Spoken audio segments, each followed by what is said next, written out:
Hi.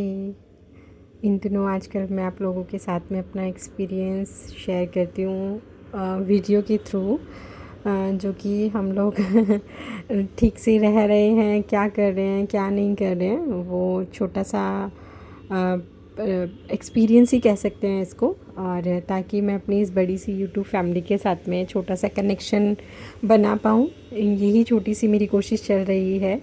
I wish कि आप मेरे से कनेक्शन बनाएं और इस छोटे से व्लॉग से या छोटी सी मेरी जर्नी के साथ कनेक्ट कर पाएँ, क्योंकि कहते हैं ना कि जब आपकी एक इंटेंशन अच्छी होती है तो आपके कनेक्शन रियल में बनना शुरू होते हैं।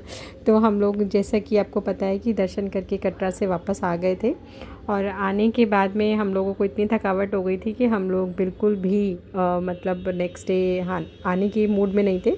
हालांकि हम लोग गए थे तो भी ट्विस्ट हुआ, और आने के टाइम पे भी ट्विस्ट यही हुआ कि हम लोगों की जो टिकट्स की कैंसिल मतलब हो रखी थी वो कैंसिलेशन में हुई, क्योंकि कैंसिलेशन कराना पड़ा। और कैंसिल कराना क्या था, वो तो एक दिन पहले आपको पता है कि कैंसिल होती ही नहीं है। पर फाइनली हम लोगों ने अपना डे एक्सटेंड किया और हम लोग पूरा दिन आराम करने के बाद में शाम को हम लोग आउटिंग के लिए निकले कि हम चलो थोड़ा सा मार्केट एक्सप्लोर कर लेते हैं। तो ये हमारा छोटा सा होटल का व्यू था जो आप लोग देख रहे थे। और यहाँ पे बेबी कैरियर में बाबू को दिया हुआ था मनु ने, और डुग्गू भी बहुत ज़्यादा फ़न कर रही थी। यहाँ की जो ब्यूटी है उसको इतना सुंदर लग रहा था ये व्यू, क्योंकि हिमिका इससे पहले हम आउटिंग के लिए नहीं गई है। दिस इज़ इसका सेकेंड ट्रिप, क्योंकि इसका पहला ट्रिप था 2 साल की थी, क्योंकि उसको पता ही नहीं था कि ट्रिप में होटल क्या होता है, हम लोग घर से बाहर कैसे जाते हैं, क्या नहीं है। तो ये यहाँ पर हिमिका बहुत ज़्यादा फ़न कर रही थी, उसे एक एक चीज़ इतना अट्रैक्ट कर रही थी जो कि सारे बच्चों को शायद करती है। तो अभी हम लोग अपनी कैब का वेट कर रहे थे, जो कि होटल ही प्रोवाइड करता है। तो हमारी कैब आने वाली थी।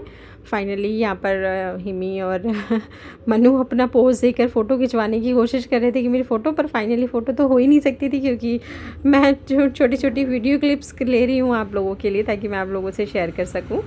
तो पर यहाँ पर क्या है ना कि इतना ख़राब हो जाता है कि हम लोग निकले और ट्विस्ट ना हो, तो हमें आधे रास्ते से वापस आना पड़ा। और आते ही डुग्गू को लग गई थी भूख, और वहाँ पर हम लोगों ने अपना डिनर ऑर्डर कर दिया था बेसिकली। और यहाँ पर फाइनली डुग्गू को दाल चावल मिल गए थे, क्योंकि डुग्गू का दाल चावल एक्चुअल में उसका दाल चावल से ही पेट भरता है। हालांकि उसके लिए नूडल्स भी ऑर्डर किए गए थे। हमारा पूरा डिनर में उसको ऑफ़र किया गया था, पर उसको तो केवल दाल चावल ही खाना था। तो मनोज को यहाँ पे अपने हाथों से उसे खाना खिलाना है, और ज़्यादातर वो अपने हाथों से उसे खाना खिलाते हैं, क्योंकि वो उन्हीं के साथ खाना पसंद करती है। उसके बाद हम लोग अपने आ गए थे होटल, और यहाँ पर आने के बाद में वही होता है जो हमेशा होता है, नाइट में डुग्गू की और पापा की मस्ती शुरू हो गई।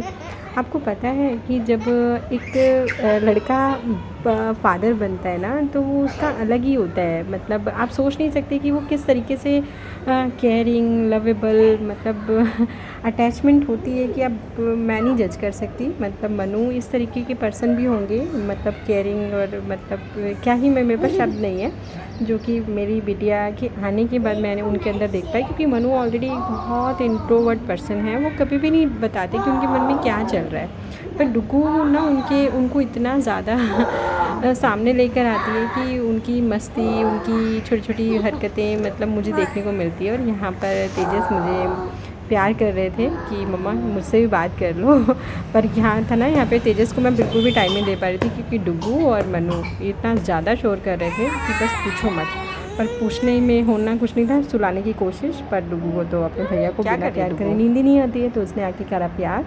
और प्यार करने के बाद में बस हमारी सोने की तैयारी, और हमारे माइंड में यही चल रहा था कि हमें नेक्स्ट डे कैसे निकलना है। तो आई विश हम लोग मेरे साथ थोड़ा सा कनेक्शन बना पाए। और थैंक्स फॉर वॉच।